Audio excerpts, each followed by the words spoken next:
ವ್ಯಾಯಾಮದ ಬಗ್ಗೆ ನಾನು ಭಾಳ ಸ್ಪಷ್ಟ. ನೀವು ಒಂದೇ ದಿನ ಶಾರುಖ್ ಖಾನ್ ಥರ 8 ಪ್ಯಾಕ್ ಮಾಡ್ತೀನಿ 10 ಮಾಡಬೇಡಿ. ಜಿಮ್ನೊಳಗೆ ದಯವಿಟ್ಟು ಯಾವುದೇ ಒಂದು ಎಕ್ಸಸೈಸ್ ಮಾಡಬೇಕು ಅಂದರೆ ವಾರ್ಮ್ ಅಪ್ ಅಂತ ಇರುತ್ತೆ. ನೀವು ಜಿಮ್ನಲ್ಲಿ ಪರ್ಟಿಕ್ಯುಲರ್ಲಿ ವಾಕಿಂಗ್ ಆದರೆ ಮಿನಿಮಮ್ 30 ಮಿನಿಟ್ಸು ಅಥವಾ 35 minutes, even 45 minutes continuous walk ಮಾಡ್ಬೋದು, brisk walk. And jogging is not good. ಇದನ್ನು ಪ್ರೂವ್ ಆಗಿದೆ ಆಲ್ರೆಡಿ. ನೋಡಿ, BM ಹೆಗ್ಡೆ ಅವ್ರ ಮಾತು ನೀವು ಕೇಳಬೇಕು. ಈ ಜಾಗಿಂಗ್ನ ಇಂಟ್ರೊಡ್ಯೂಸ್ ಮಾಡಿದ್ದ ಅಮೇರಿಕಾ ಒಳಗೆ ಒಂದು ಅರ್ಧ ಸೆಂಚುರಿ ಹಿಂದೆ ಯಾವುದೋ ಶೂ ಕಂಪನಿ, ಯಾರು ಡಾಕ್ಟ್ರ್ ಅಲ್ಲ, ಅವರು ಶೂ ಕಂಪ್ನಿಯವರು ನೀವು ಜಾಗ್ ಮಾಡಿದರೆ ಆರೋಗ್ಯ ಚೆನ್ನಾಗಿರುತ್ತೆ ಅಂತ ಶೂಗೆ ಅಡ್ವರ್ಟೈಸ್ಮೆಂಟ್ ಕೊಟ್ಟರು.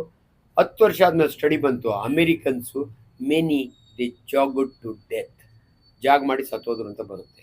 ಅದರಿಂದ ದಯವಿಟ್ಟು brisk walk 30 minutes 35 minutes. So ನೀವು ಅದು ಸ್ಪೀಡ್ ವೇರೀಸ್. ನಾನು ಅವಲೇ ಹೇಳಿದೆ, ನನಗೆ ನನ್ನ ಹಾರ್ಟ್ ರೇಟು ನನ್ನ ಏಜನ್ನು ಮೈನಸ್ ಮಾಡಿದರೆ 150 ಅಂತ ಹೇಳಿದೆ. ನೀನು ಯಂಗ್ ಫೆಲೋ ಆದರೆ 40 ವರ್ಷದನಾದರೆ 220 ಮೈನಸ್ 40 180 ಇರುತ್ತೆ. ನಿನ್ನ ಹಾರ್ಟ್ ರೇಟು ಅಷ್ಟು ಜಾಸ್ತಿ ಆಗೋದು, ಅವಲೇ ಅದರಿಂದ ಯೂಸ್ ಆಗೋದು. ಸೊ ಇದು ಭಾಳ ಇಂಪಾರ್ಟೆಂಟು.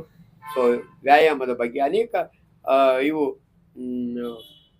ಇದು ಏನಂತೀವಿ ನಾವು, ಜಿಮ್ನ ಮಾಡೋ ಎಕ್ಸಸೈಸೇ ಬೇರೆ.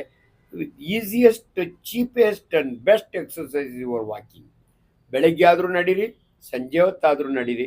ಆದರೆ ನಡೆಯುವಾಗ ಎಲ್ಲೋ ಒಂದು ಕಡೆ ಗುಡ್ ಅಟ್ಮಾಸ್ಫಿಯರ್ ಇರೋ ಕಡೆ, ಜನಸಂದಣಿ ಇಲ್ದಿದ್ದ ಕಡೆ, ಮರಗಿಡಗಳ ನೆರಳು ಅಥವಾ ಗಾಳಿ ಇರೋ ಕಡೆ ನಡೀರಿ ಅಂತ ಅಡ್ವೈಸ್ ಮಾಡ್ತಾರೆ. ವ್ಯಾಯಾಮ ಅಂದ್ರೆ ಜಿಮ್ ಹೋಗಿ ಮಾಡ್ತಾರೆ. ಇಲ್ಲ, that is not compulsory. That's your body build ಅಂತೀವಿ ನಾವು, ಮಸ್ಕ್ಯುಲರ್ ಬಿಲ್ಡ್ಗೆ ಅಷ್ಟೇನೆ. ಆರೋಗ್ಯವಾಗಿರಬೇಕು ಅಂದರೆ ನೀವು ಜಿಮ್ ಮಾಡಬೇಕು ಅಂತ ಏನಿಲ್ಲ.